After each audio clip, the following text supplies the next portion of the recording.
I found that especially when you become a parent or you're traveling a lot for work, your group of who you're actually spending time with is very few.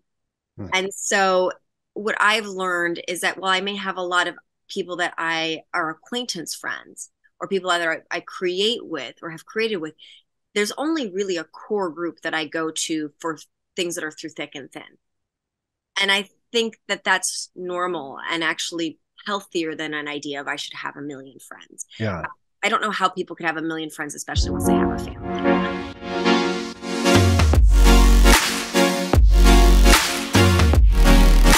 Well, Brianna, this book from Laura, yeah, it's literally titled The Life Council 10 Friends Every Woman Needs. And yeah, it was pitched to me. And of course, I am not a woman and I don't speak just to women, but the topic was one that I've been interested in for a long time. And in looking at co-hosting on this, I thought about you. You lead communities for one, Yeah.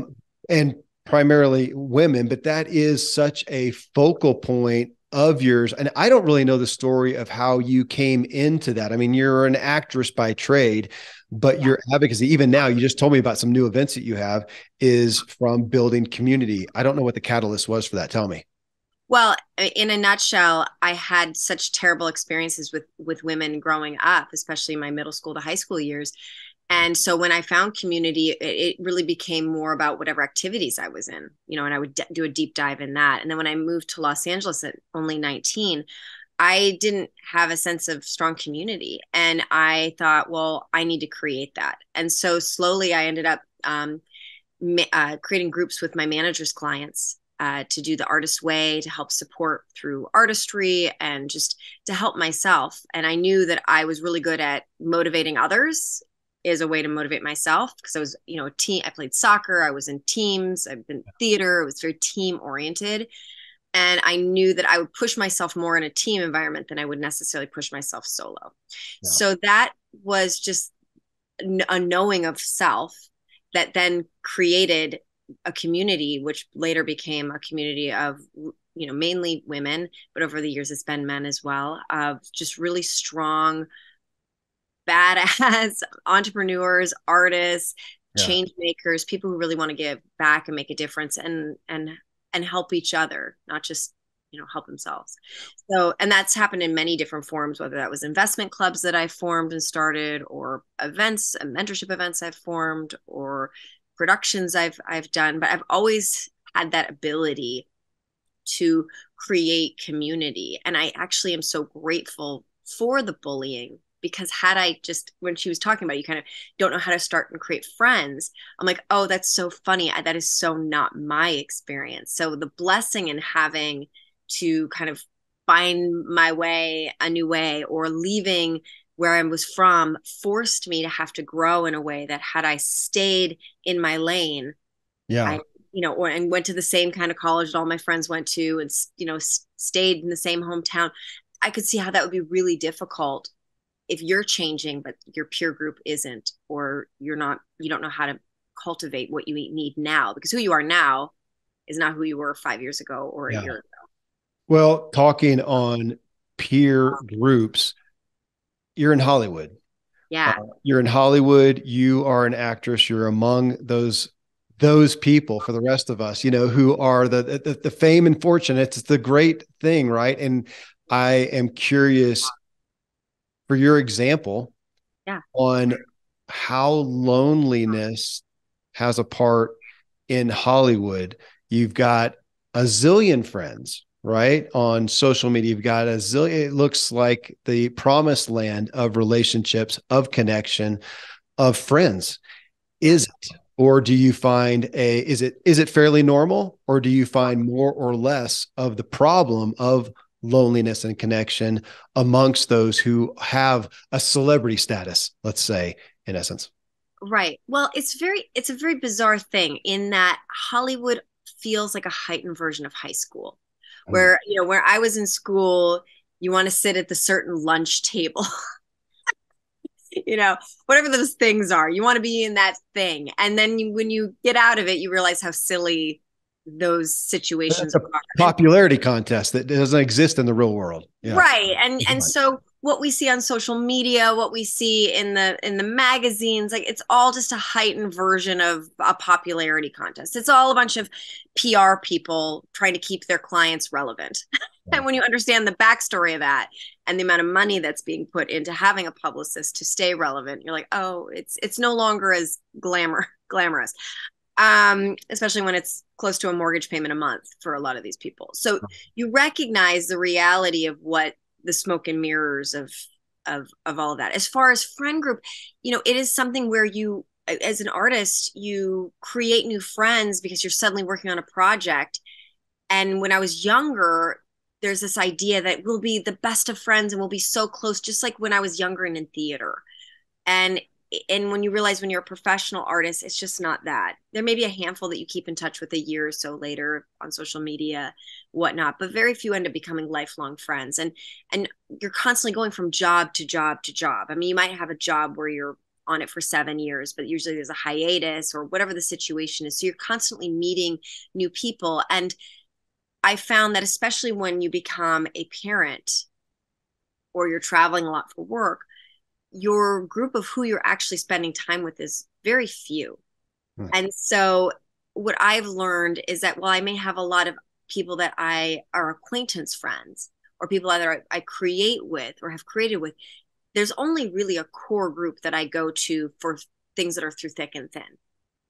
And I think that that's normal and actually healthier than an idea of I should have a million friends. Yeah. I don't know how people could have a million friends, especially once they have a family. Yeah. I wondered if there were, I see this with people who are, and I'm going to use, the word with you, celebrity, but whatever it is, somebody who is in a place of, authority or prominence or whatnot, that they often, people think, oh, they must have a zillion friends. They must be, everybody's pursuing them. And because of that, nobody really is. And there's a lot of isolation. I see that in the business world a lot.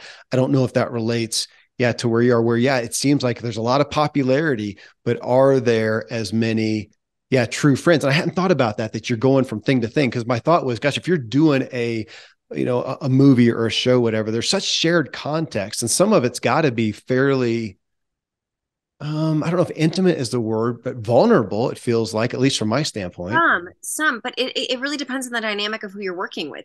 Hollywood attracts dysfunction and it also breeds dysfunction. So that doesn't necessarily mean that everyone that you're working with all the time is the same values, level of creativity, work ethic.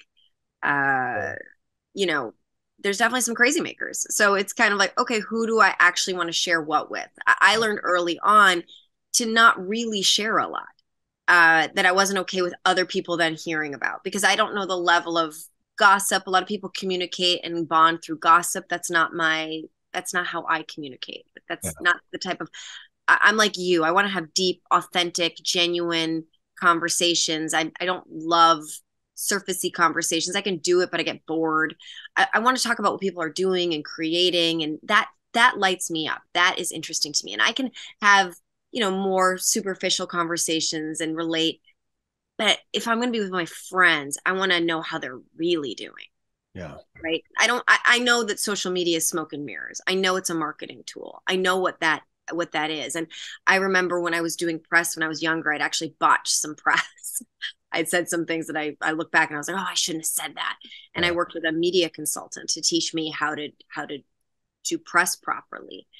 And one of the things they said was that when you're on television, there is an assumed life you have. There is an assumed amount of money you're making. There's just all of these assumptions. And so how you go about speaking about certain things, you have to be more cognizant of, just like a politician has to be more cognizant of how they're speaking about certain things because it's just, there's just certain judgments being presented. So how do you then spin certain questions so it's going on topic with what you want it to be going on topic with, and all of these things that I learned when I was at a younger age because of mistakes that I had made. And that goes the same with how I speak about certain things with friends I should say with like acquaintances. Yeah. Right. With friends. It is why I also held on to and kept the mastermind group that I essentially started in 2006 that most of the people are long-term members, have become dear, close friends. We've collaborated on things. We've helped each other through things. We've seen each other have kids. We've seen, some of them have seen each other have divorces. We've been there through thick and thin, through a common desire to help ourselves with goal setting and community and giving back and creativity. And that's been a lifesaver. It's been an anchor, because often if I'm on a job and I'm away, I was in Atlanta a lot. There was a period of time where I was in Atlanta a lot, and the person I was dating was in California. And so I'm, shooting, I'm in one place and my life is another place. And, my friends are in another place and my family's in another place. So like, how to make all of that work. And one of the things she talked about, which I thought was really fantastic, is just like having to write it down. And I thought it was funny that she said her friend was offended by the idea that she'd have to write down spending time with her. And I think a to-do list. Yeah. And I think instead it's well, that woman may be triggered because it's bringing up some other past thing that she should look at. But for many of us, if we don't write it down, it is not real. Like for me, if it is not in my calendar, it is not real. It is not my priority. And so I think time management, especially when you're a busy person in a busy life, whether that's busy just having a job and, having kids or whatever, we have so little time, and how we're using it is often not actually in alignment with our values and what we say are our priorities. And I know she got into all of that about social media and even television. And I think that, one of the things she talked about, which I thought was really interesting, is like this desire to have friends, or feeling lonely, just going and, on, wine night, or I don't think she used wine night. It was like mom's night out. Yeah. And one of the things that really struck me is that I don't think it's necessarily mom's night out that's the problem. Is that it's not hitting the things that we ultimately really want, which is to be creative, to be doing things that light us up, right? Yeah. So for me, yeah, I am bored if I'm just at a mom's night out and we're not talking of anything of substance or that is interesting. And we can have laughs. It doesn't all have to be like deep. But if it's not something that feels forward moving or creative and I'm learning, I kind of tune out, or I'm bored. But I find that for most of us, we were all so creative when we were younger. Mm-hmm. And whether it was, you're in choir or dance or whatever the things are that we used to love doing. And then once we hit a certain age, it's like, well, if I'm not going to do it professionally, then I just don't do it. Yeah. Or maybe I race still, but it's not to the same degree that I did X amount of hours per week, unless you set yourself up for like amateur races of some sort and, use that as a form of community. But I think for me, what has kept me feel grounded and sane and in a ever changing world where my whole day or life could change, where we get a call and we're like, oh, we're moving to Berlin for 3.5 months. Oh, okay. Well, I guess we'll pull our kid from preschool and all right, let's do it, and you have a few weeks notice. That there is that anchor of people who have similar values, not the same, like she talked about, there are different people for different things. The similar values that are always your touchstone. And for me, I don't have a lot of friends that are needy, that like need a lot from me. I just kind of set it up that way. Where I'm like, I can't. I was going to ask about just I get the idea from you with your personal life and with these groups that you work with, that you do a lot of focus on curating the right people to fit with the right people, kindred spirits, if you want to call it that. But yeah, people who are going to resonate and fill those needs and not waste each other's time. Yeah. And not stay in problem, right? I think that feels very draining. I mean, that doesn't mean you don't have problems, because people have problems, but if you have a growth mindset, which you and I do, and I'm assuming everyone that's listening to your podcast has that kind of growth, continued education mindset, then it's like there's a problem, and then for whatever reason, there's a lesson to learn from this problem, and how can we help each other learn the lesson and then get through it, rather than ruminating and staying in this problem that suddenly becomes an identity. And so these groups that I've formed, even though like some of the people I'm not as close with, I don't necessarily have as much in common with, but I respect that they're a solid person.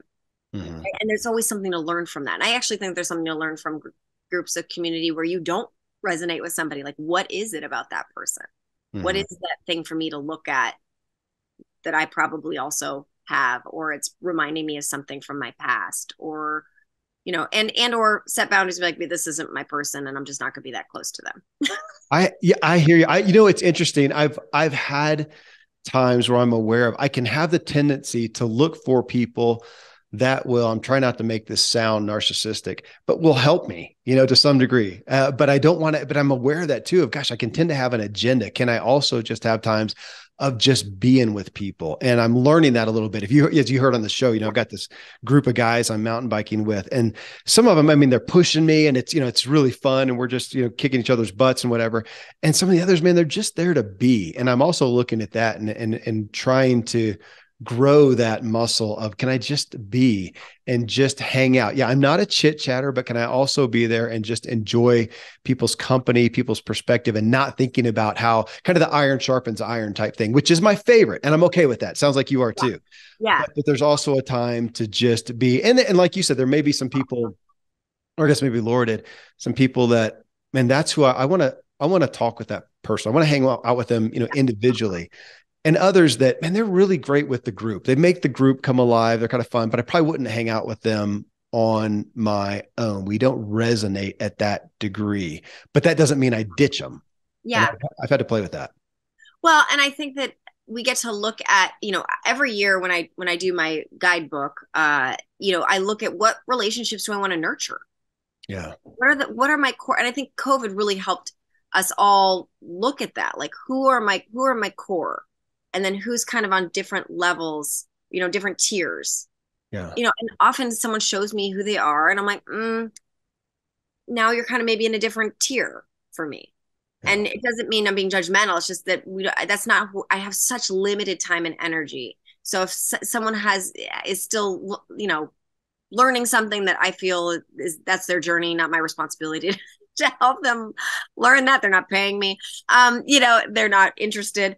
Then it is what it is, and I can kind of not be as attached to where they are in that kind of inner circle or outer circles of my life. And as far as like in a group, when we're going out and doing something, I don't want to be around people who don't want to help move me forward in life. And I don't think it's narcissistic. I think you just have a desire. We have a desire to grow and to learn, and that really lights us up. Like, I'm the annoying friend that if someone tells me their problem, I will listen and I will be compassionate, and then I'll say, okay, so let's deal with it. Mm-hmm. So we're not talking about it ad nauseum without at least creating a game plan for some forward motion, which is also as I'm thinking about it, men and women are different in that we often speak more words in a day than men do. This is all Alison Armstrong gender right. Dynamic information. And also, I think there's a real need for women to have community, especially once they have kids and they're in a caregiving state and they may feel really depleted. But also on the same hand, there's a real need for men too, because there's a lot of men that aren't being as vulnerable with each other, or, reaching out when things are really struggling. They are maybe only reaching out to their spouse, or maybe a best friend, if at all. Yeah. Maybe a therapist if they are vulnerable enough to have one. And so I think it is really important to have different groups of people that you get a lot from, based on what you're doing. And one of the things she said, which I thought was really, really great, is like learning to create new friendships. And I thought, instead of waiting for friends, just initiate. And I guess like that's just where I'm like, oh, I just create it.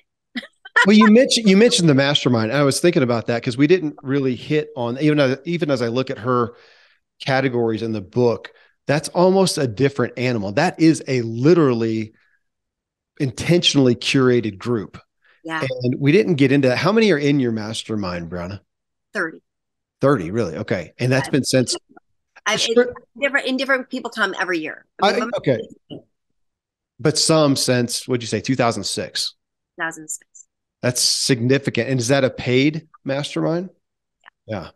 That is one we haven't talked about for a while, but it's another group. And I do appreciate that because there's generally a shared context. What was what was your shared context? Because you could look at it, and I've seen somewhere, it's going to be a mastermind and it's all writers or all actresses or all athletes or whatnot, or all business owners. That's a real popular one.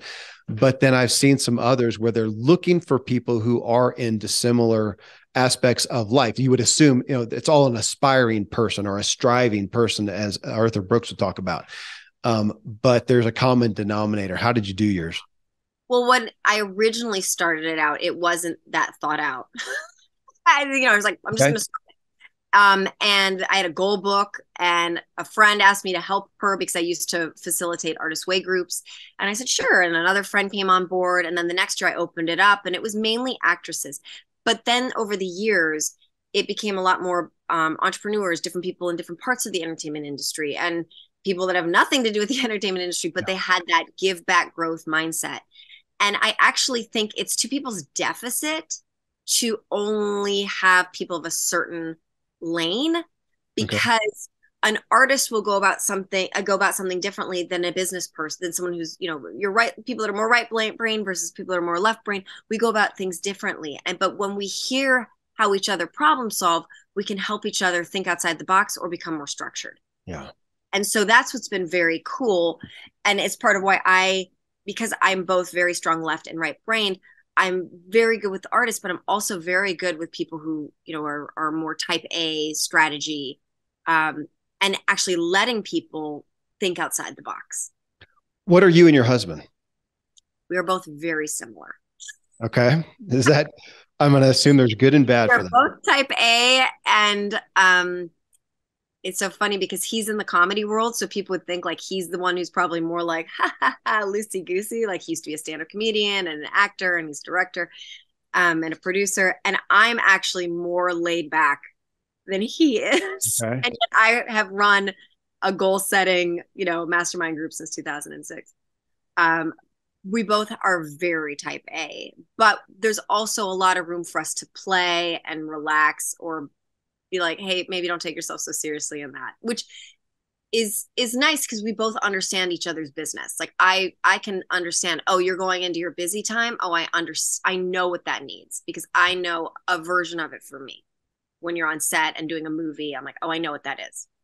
So we can have each other's back. But to the detriment of, we may both be having similar career problems at the same time, and it's triggering because we're both like, well, I'm dealing with this, well, I'm dealing with this, and so it's a plus or a minus, that we are both very similar in a lot of ways. Let me ask you about, and this was the impetus. You heard this on the show that I did with Laura, that really got my interest in this, was our propensity as a culture, and me too, to rely too much on a relationship, or a couple, whatever it is, but to rely on that one relationship, often a spouse, to fulfill too many of the roles.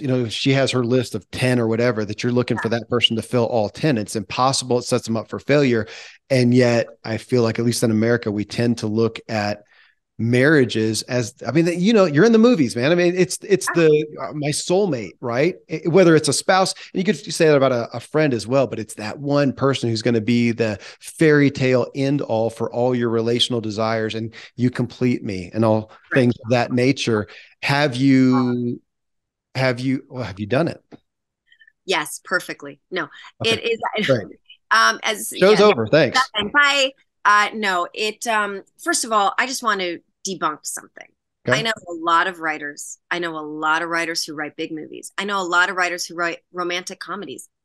Many of them do not have the relationship expertise to be writing an accurate relationship. Fair. Okay, so we're assuming that these stories that we are learning from are coming from people who are very wise in this area, where that is not always the case. It is for some, it also is not for others.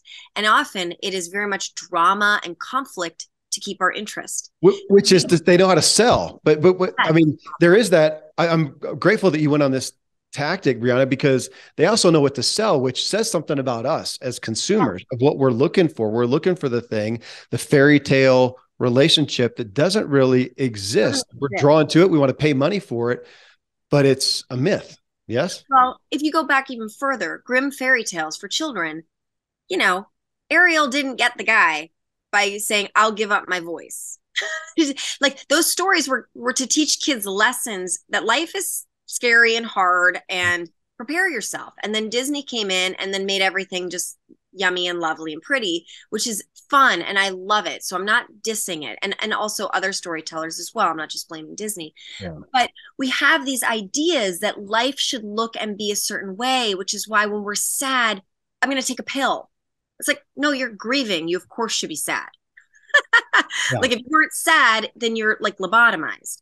Yeah. So let's be real about the reality of the human experience. The problem is we're being bombarded with images and of us telling us what relationships should be. And let's go on an island where everyone is wearing next to nothing and find our love of our life on a reality show, or whatever the things are that you're like, it's so. I saw that recently. It was one of those shows, and it was something like that. I don't know where I saw a post, but it was a contest or something going, I'm going to find my true love. Like, no, you're really? no. What they should say is like, I'm coming on here to kind of be promiscuous, but really to get famous and hopefully get a campaign. That's Okay. what I want. That's You fair. know, I think in reality shows, if they said, and you have to stay married for 10 years, you can never go anywhere else, or you lose all your money, then they'd be like, oh, I don't know if I'm going to be interested Yeah. in this. That'd be Like brilliant. it's Yeah. not, nothing about it is real. So, and we all know, and that's one of the reasons that we like it. And we're like, oh, let's indulge, it's ridiculous and whatnot. But we get enough of those images and brainwashing that a relationship looks like this. Mhm. And now we have, with scrolling on dating apps, you can just have a different hair colored person that might be interested in. And if they're not perfect, then we move on to the next, or they point out something you don't want to look at in yourself and you move on to the next. So I think we need to let go of the idea that anything in the media, whether it be social media or television, movies, should not be dictating how we form relationship at all. And I know she went deep into the fact that our we should have culture in smaller communities. So I think depending on where you live equals how you need to prioritize your time. So if you live in the suburbs, but there's big distance between houses and you don't really see one another, you might feel really lonely. If you live in a city, you might run into the same people at the same places all the time because you're in a more walking environment. Like I've stayed in smaller, again, one of the blessings of being an actor and living in different places over time. I've gotten to literally live in different parts of different places. Like I lived in Vancouver where it was a walking community during the summer.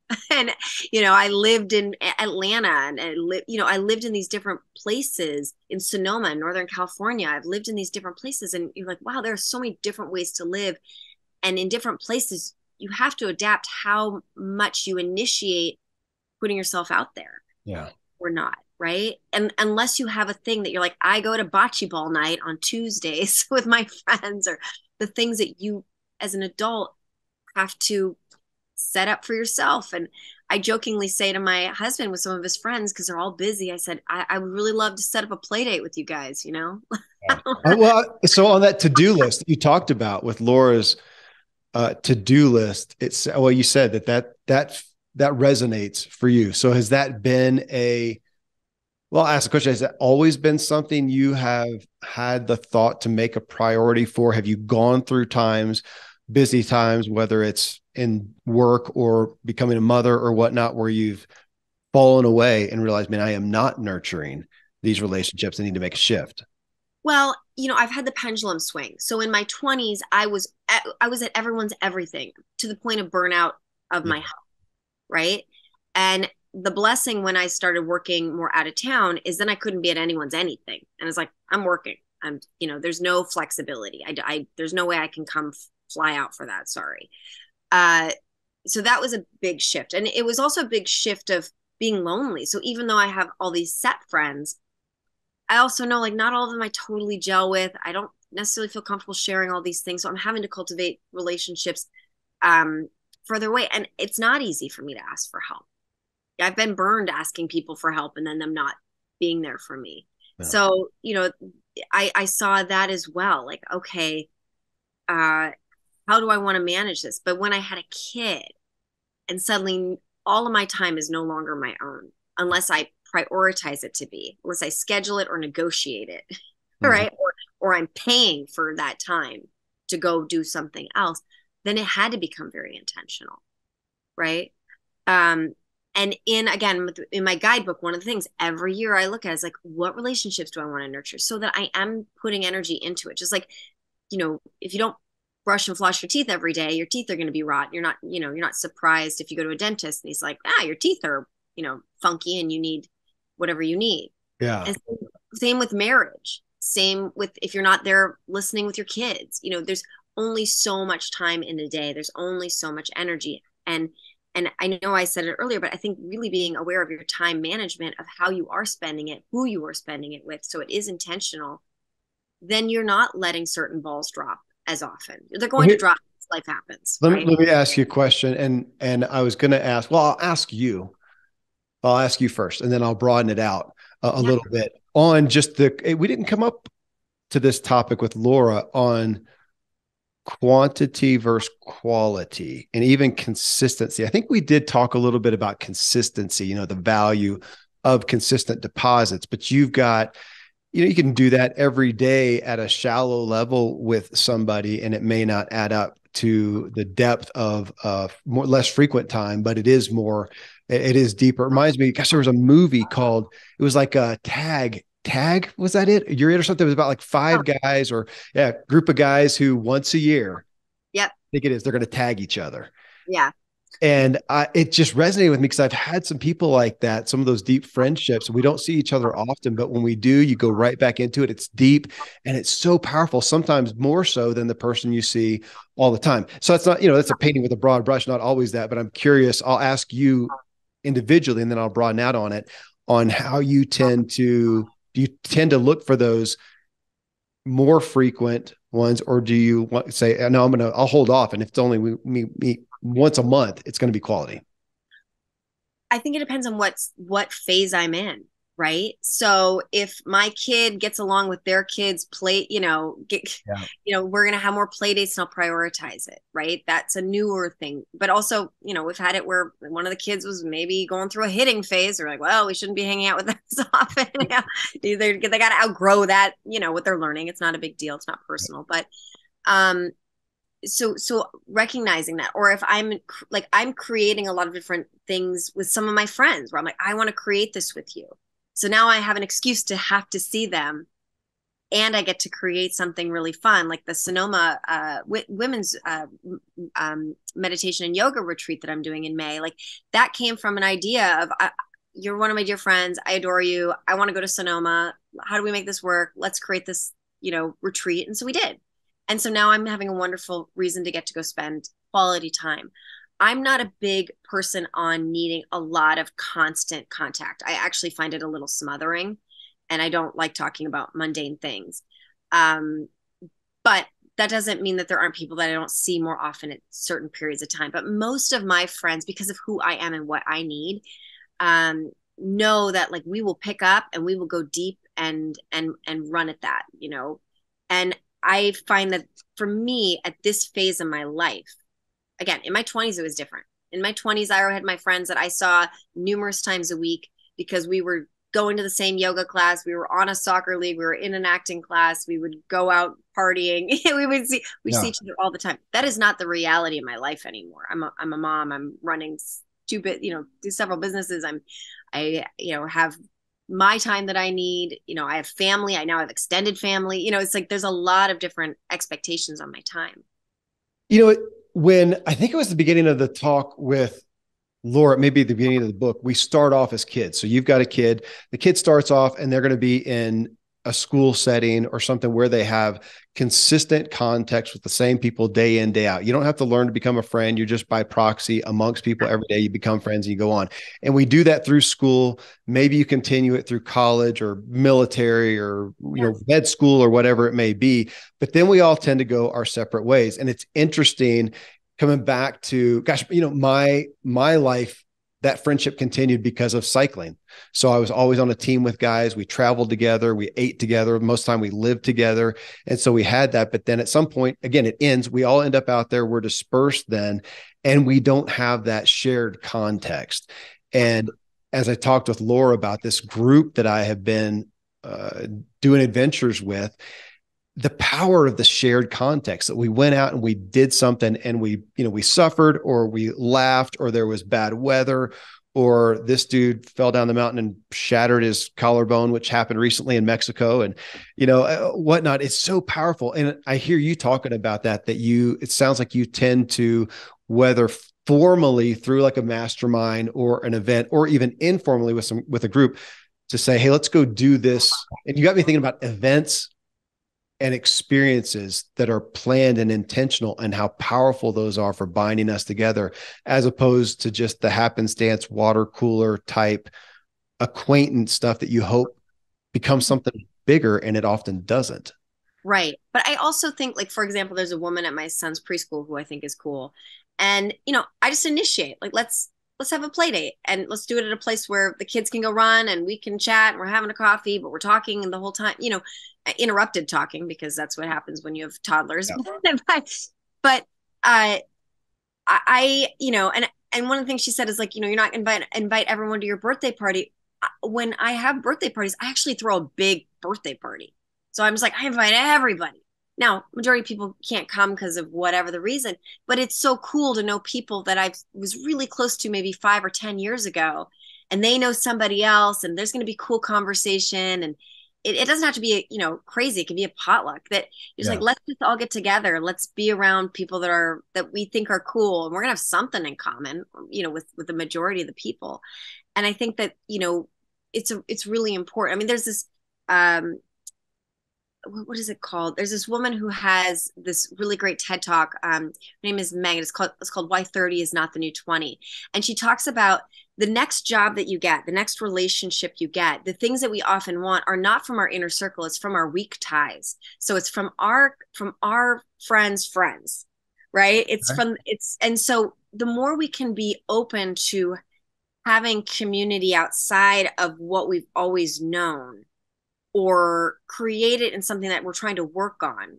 I've done a thing where I wanted to work on being a better cook, because I wanted to eat healthier, and it was actually kind of rooted in like a body goal, but I was like, well, why don't I ask my friends who are better at cooking about teach me how to cook? So I said, okay, well, let's do a thing, and let's have a couple of friends over, and we'll have a little dinner party. And then we kind of went from one person to the other person teaching each other how to cook, and suddenly it was social. So it was really fun. It's like, these things don't have to be rigid. It can be fun. It can be, and then it's purposeful, but also fun and social. And I think that's a really great way to initiate coming together, especially with people that you don't know as well, or you want to cultivate deeper relationships with people. And you're kind of, doing two things at once. It's like having a running buddy.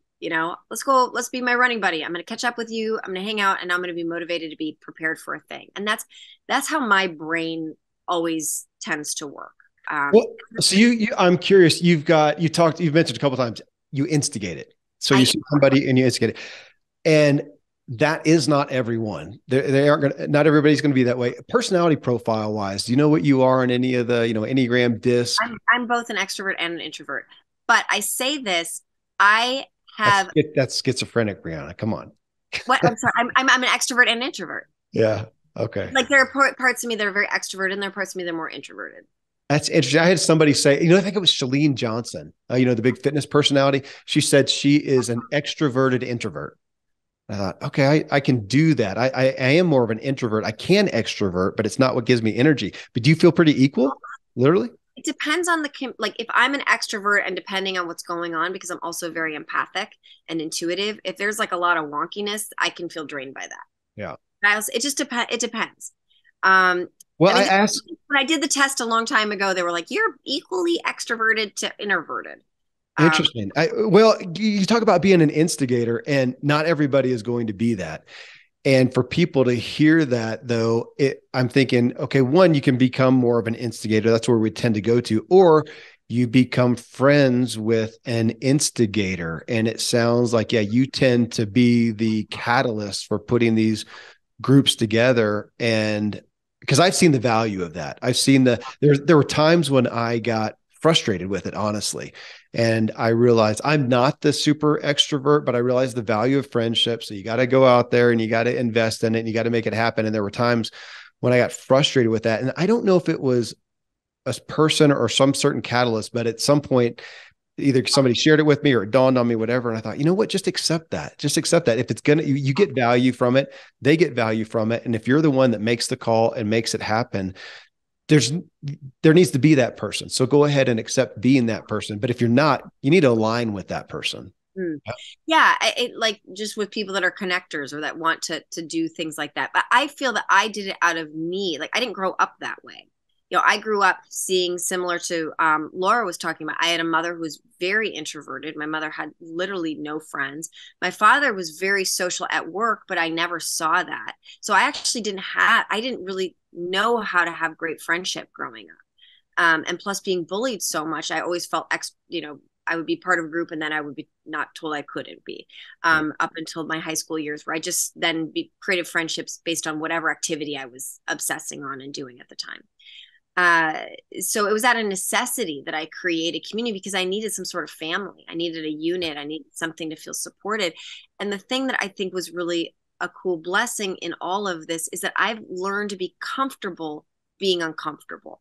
So when someone tells me that this is not who they are, I said, well, then you don't really want it, or why not just be uncomfortable and put it out there? And if people don't want to, great. But if it's something that feeds you, why not? And then it's all about just being consistent so it doesn't just fall apart. And that's where I think I have a special ability to be to be so set. If I'm going to say I'm going to do something, I'm going to do it. So I have a consistency that I will do that. And I've passed the baton off before when I had to go shoot a movie with my investment club, and within 2 months of me being gone, the investment club folded. I was like, but because other people don't have the same ability to be as consistent. There are a lot of people who do, but in that group, maybe some money issues were coming up in the investment club, but it fell apart. So, my big takeaway is initiate. If you want to come closer with the kids at the baseball team and you're not sitting next to another, bring coffee for everybody. That's a great conversation starter. I was like, oh my gosh, how'd you do that? And you know what? After this, we're going to have pizza at my plate. You guys are all, give them a heads up. We're going to, whoever wants to come. People are like, oh, okay. And then they will lead by example. They'll be like, oh, I'll do that too. Yeah. I think it's be a really simple way to just initiate what it is that you want. And then suddenly it'll be there. I mean, you can search for it as well. But if you don't see it, then just create it. Yeah. In that aspect of instigating of being uncomfortable. I appreciate that. And that's your part of your profession, I would assume. I'm constantly being told to go do crazy things. And, I remember my husband's like, what are you doing right now? I'm like, I'm laying on the ground in the middle of a street. And I just took a brick and I threw it at a woman's head. That's what I'm doing right now. And it's 2 a.m. Yeah. So that's, and we're laughing because that's so weird. It's beyond uncomfortable, but it breeds that. Matthew Del Negro, we had him on the show, and he's an actor. And his book 10,000 No's, he said, being an actor is you're in the job of rejection. You're in the job of being, in that sense, what you said, uncomfortable. But it lends itself to relationships and that aspect of instigation. And it just gets me on the topic of being intentional. I mean, if we feel there's value in these friendships, again, I like going through Laura's book. She's got this list of, I don't know if we went through, the whole list, we don't have to here, but kind of a list of friends to kind of jog your memory of, do you have that daily duty friend? Do you have the old friend? And that's that one feels, I think a lot of the people that I revere relationally have generally invested in those old friendships. It's kind of convicting to me. It's hard to keep those up, especially if they're not face-to-face, which is hard to do because people move around. And it's got me thinking to rekindling some of those old friendships, because there's a Ben Rector song, "You Can't Make Old Friends." And it's powerful. And I don't think anything fills that void. But, you get the business bestie, the fellow obsessive is one that I liked. I resonate with that one, finding somebody who has a similar interest and you can go deep down that path. But looking at those and going, who do I want? You may not want to fill all those buckets, but who do I want in there. And what am I going to do to intentionally put it on my to-do list? We do that with every part of our lives. We want to be fit. We work out. We go to the gym. We buy a membership. You have your time, or you have your personal trainer, or whenever you do it at your home or whatever. We're so good at doing that. And yet relationships, which, gosh, we had Robert Waldinger on the show, the Harvard study, the longest scientific study on happiness. It's relationships. I mean, it's the thing that we want most. And yet we're probably the least intentional Yeah. about. And so I appreciate your intentionality. Well, and thank you. And I think also what you and Laura touched on was about social media. And I really do think unless you're seeing someone face to face, it's not a real relationship, right? It's like the dating when people are texting each other all the time. It's like you have to actually be around each other. That's, you have to really get to know someone. You need to have experience with someone. You're not just, you can, I'm not negating that you can't have connection over, Facebook or whatnot. But uh, when you live far away, like I've lived away from my family for the majority of my life. And at a certain point, when I go back now, especially because I have a son and I want him to really know my family, and they're not as tight knit as they once were after a bunch of deaths in my family. I'm the one bringing them together. I'm saying I'm coming into town in about 3 months. Is everyone kind of around on this weekend? And then I plan out like, okay, we're gonna have a barbecue. Again, it's a potluck. It's we're all meeting at this one place. It doesn't have to be expensive. And now they all come.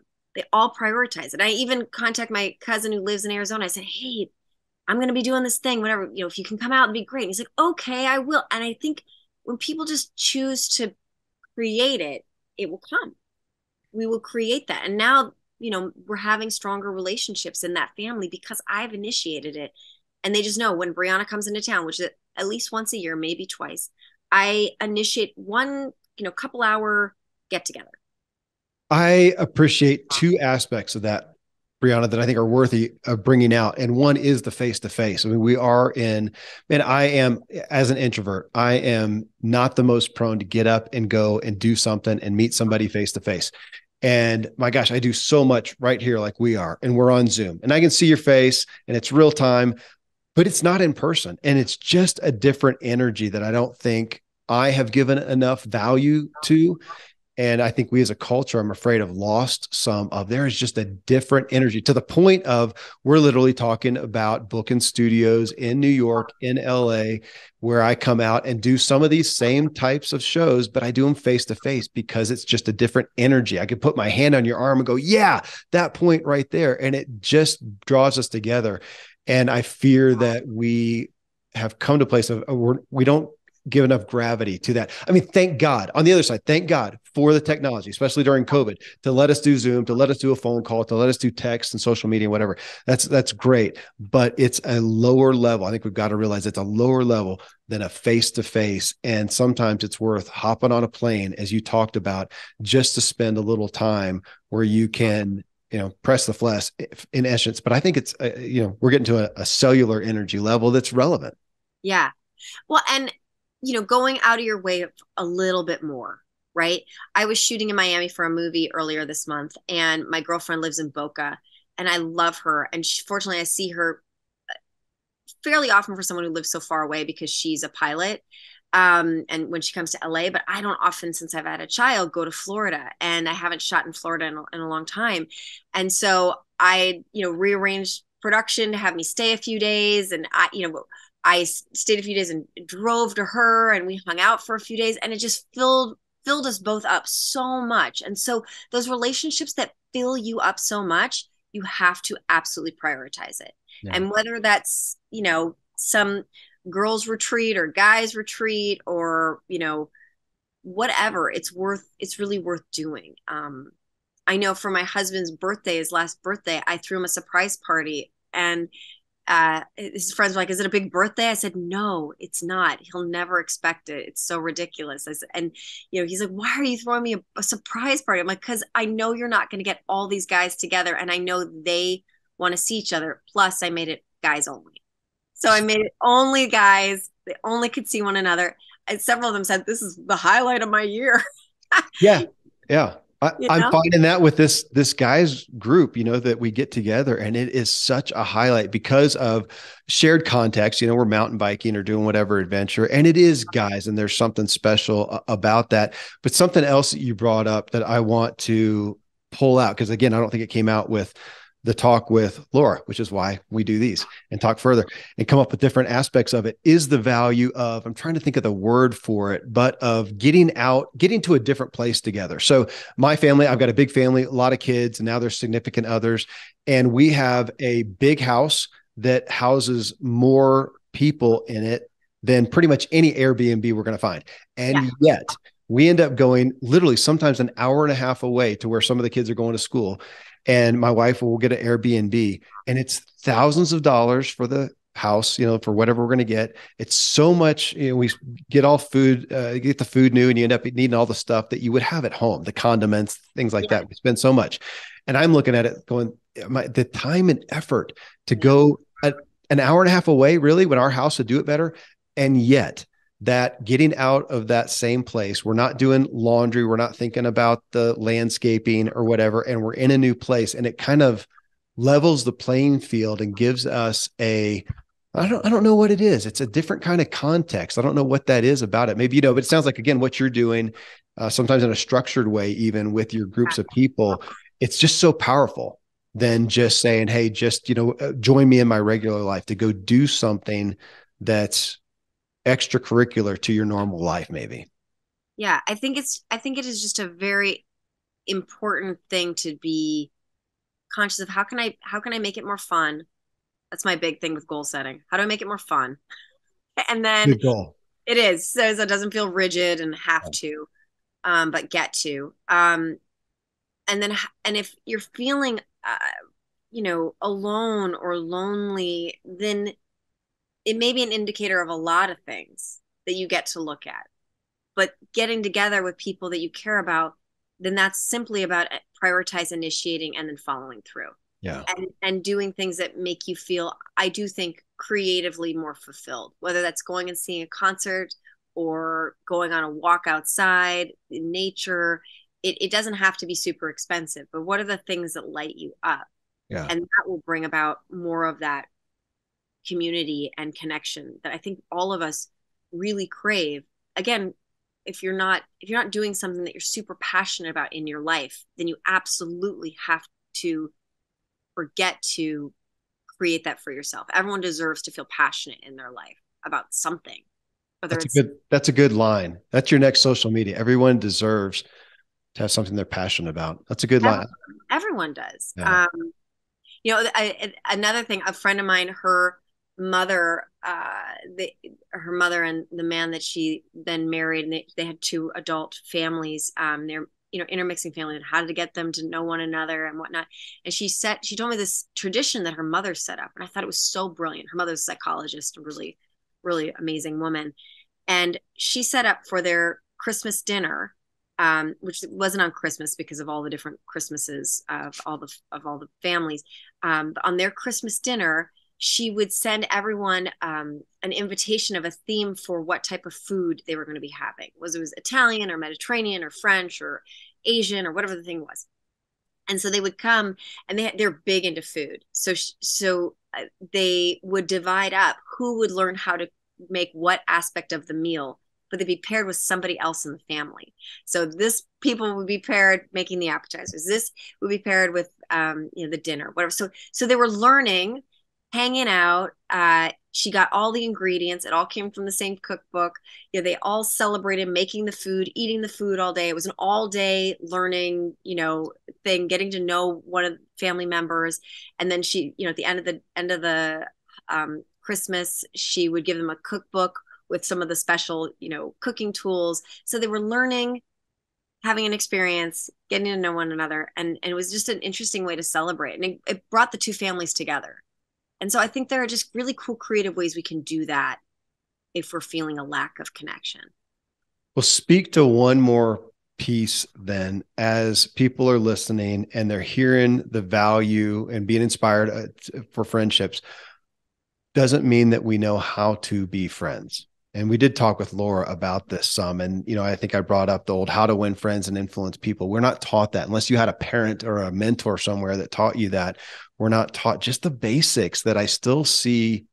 I may increasingly see that, and people don't know. And I'm going to pick on the younger generation. I've got kids there, and I see that amongst their friends, especially, and they never were told to have eye contact, to smile, to use somebody's name, Brianna, to listen.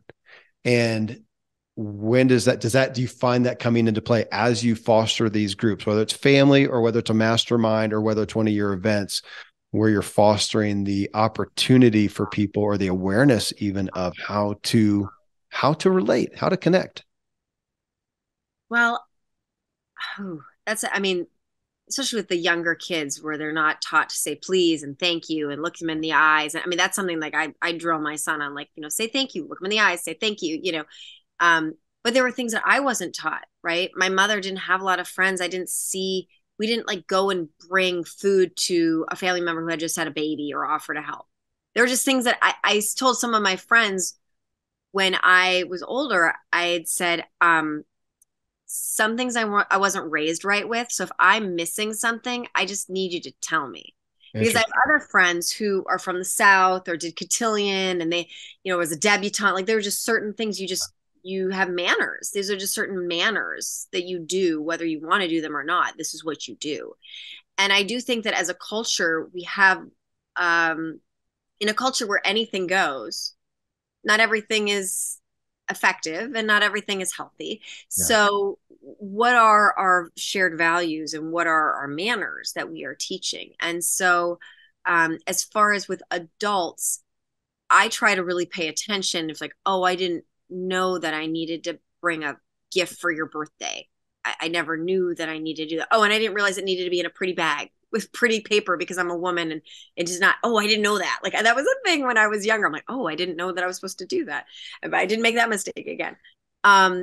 But these are things that if we choose to be open to it along the way and have uncomfortable conversations with people, that's the bigger thing, right? We're in a culture where it's odd. We will go to HR about a problem, but we won't tell the person that we have an issue, Yeah. Like that's not conflict resolution. That is not being empowered. Instead of saying like, hey, you said that and that bothered me.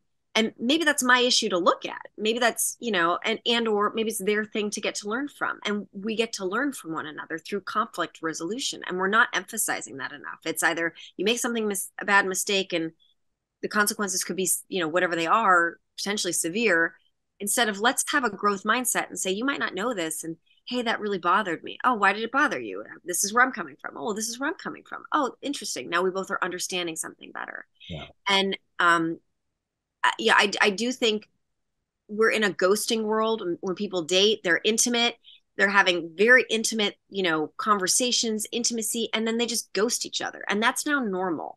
So I think as a culture, we've become really detached and on how to have true intimacy. And I think the best way to do is to call it out in a way that can be heard, right? Yeah. I had someone say something that bothered me. I reached out, said, I'd love to talk to you because it felt funky. She hasn't responded to me.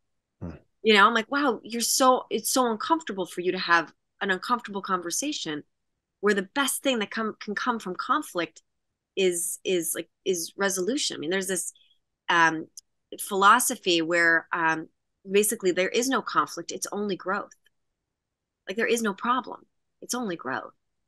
And so we're in a culture, especially in the States, where we want to avoid all pain. We want to avoid being triggered. We want to avoid any discomfort. Everything can be paralyzing. It's like, but we're not really communicating with each other. And so when you're saying, it's like, I feel that we need to start having really uncomfortable conversations with people that have different viewpoints from us instead of being in echo chambers, so we can understand one another, so we can listen to learn. And they might not be right and I might not be right, but the best times I've had ahas is when I've decided, how about if I'm not right? And what if I just choose to listen a little more? And trying to understand where they're coming from. And often when I've done that, then I've been able to kind of see like, oh, like in debate, you can debate either side of a topic passionately depending on how you choose to view that topic. Yeah. And so I think it's really important for us, just like you're saying about closeness, relationships, friendships, it's not always gonna be comfortable, but that's a good friendship's worth having that uncomfortable conversation because you love each other and that'll help you grow. I think that's the mic drop of the show, Brianna, and it's relevant for me. Thank you, because I'm happy to endure pain out there physically as an athlete. I don't like it relationally, and I don't like conflict, and I'm on the journey. So thank you for the confirmation and God repeating himself through that. And thank you for being here and for doing what you're doing to help foster connections with people. And I know this will hit a lot of people and it will help them as well. Thanks for being with me. Thank you for having me.